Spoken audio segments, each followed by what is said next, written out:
रविवार व्रत कैसे करें, यानी कि सूर्य भगवान का व्रत किस दिन और कैसे करें। रविवार सूर्य देवता की पूजा का वार है। जीवन में सुख समृद्धि, धन संपत्ति और शत्रुओं से सुरक्षा के लिए रविवार का व्रत सर्वश्रेष्ठ है। रविवार का व्रत करने व कथा सुनने से मनुष्य की सभी मनोकामनाएं पूर्ण होती है। मान सम्मान, धन, यश तथा उत्तम स्वास्थ्य मिलता है। जिनके जीवन में मान सम्मान की कमी होती है, जिन्हें मान सम्मान नहीं मिलता है, वो रविवार का व्रत करें तो और भी अच्छा होता है। सूर्य का व्रत 1 वर्ष या 30 रविवारों तक किया जाता है या 12 रविवारों तक किया जाता है। रविवार को सूर्योदय से पूर्व बिस्तर से उठकर शौच व स्नान से निवृत्त होकर स्वस्थ लाल या ऑरेंज कलर के कपड़े पहने। तत्पश्चात घर के किसी पवित्र स्थान पर भगवान सूर्य की स्वर्ण मूर्ति या चित्र स्थापित करें। इसके बाद विधि विधान से गंध पुष्प आदि से भगवान सूर्य का पूजन करें। पूजन के बाद व्रत कथा सुने। व्रत कथा सुनने के बाद आरती करें। तत्पश्चात सूर्य भगवान का स्मरण करते हुए ओम सूर्याय नमः इस मंत्र का 12 या 5 बार या 3 माला का जाप करें। जप के बाद शुद्ध जल, रक्त, चंदन, अक्षत, लाल पुष्प और दुर्वा से सूर्य को अर्घ दें। सात्विक भोजन व फलाहार करें। भोजन में गेहूं की रोटी, दलिया, दूध, दही, घी और चीनी खाएं। गेहूं के आटे की रोटी, हलवा भी हो तो भी अच्छा रहता है। रविवार के दिन नमक ना खाएं और कुछ भी खाने से पहले भगवान सूर्य को भोग लगाएं फिर ही खाएं। प्राचीन में एक सूर्य भगवान की कथा का श्रवण करते हैं।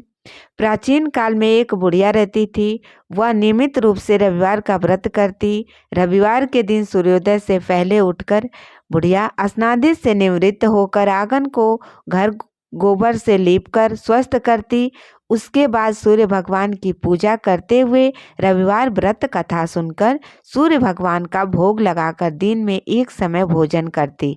सूर्य भगवान की अनुकृपा से बुढ़िया को किसी प्रकार की चिंता एवं कष्ट नहीं था। धीरे धीरे उसका घर धन्य धान्य से भर रहा था। वह बुढ़िया को सुखी होते देख उसकी पड़ोसन उससे जलने लगी। बुढ़िया ने कोई गाय नहीं पाल रखी थी, अतः वह अपनी पड़ोसन के आंगन में बधी गाय का गोबर लाती थी। पड़ोसन ने कुछ सोचकर अपनी गाय को घर के भीतर बांध दिया। रविवार को गोबर न मिलने से बुढ़िया अपना आंगन नहीं लीप सकी। आंगन न लीप पाने के कारण उस बुढ़िया माई ने सूर्य भगवान को भोग भी नहीं लगाया और उस दिन स्वयं भी भोजन नहीं किया। सूर्यास्त होने पर बुढ़िया माई भूखी प्यासी सो गई। प्रातः काल सूर्योदय से पूर्व उस बुढ़िया माई की आंख खुली तो वह अपने घर के आंगन में सुंदर गाय और बछड़े को देखकर हैरान हो गई।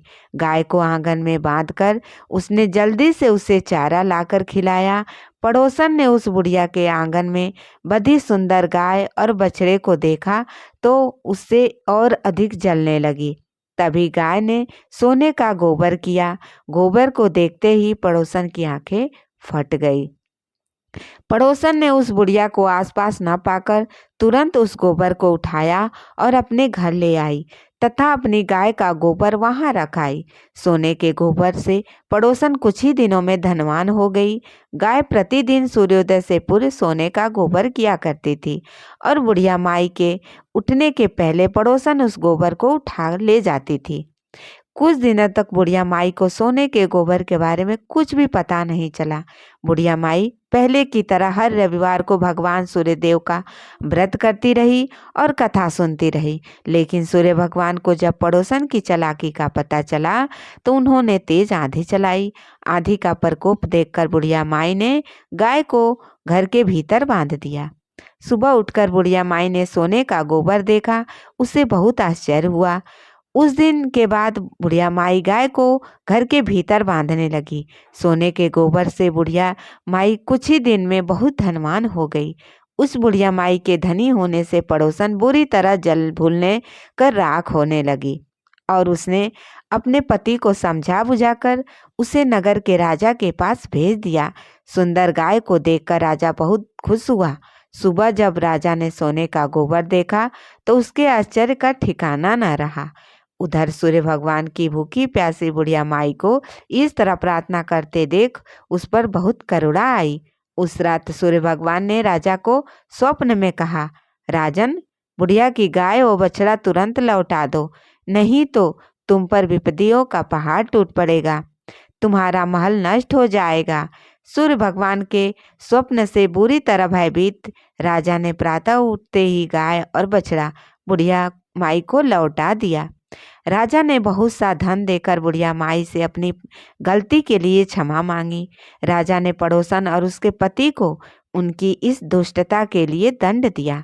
फिर राजा ने पूरे राज्य में घोषणा कराई कि सभी स्त्री पुरुष रविवार का व्रत किया करेंगे। रविवार का व्रत करने से सभी लोगों के घर धन धान्य से भर गए। राज तप के चारों ओर खुशहाली छा गई।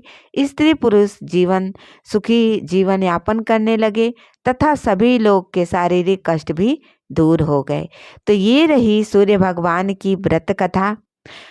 आपको कथा अच्छी लगी हो तो चैनल को लाइक और सब्सक्राइब जरूर करिएगा। कमेंट में ओम सूर्याय नमः जरूर लिखिएगा। मिलते हैं अगले वीडियो में एक नई कथा के साथ। जय सूर्याय नमः।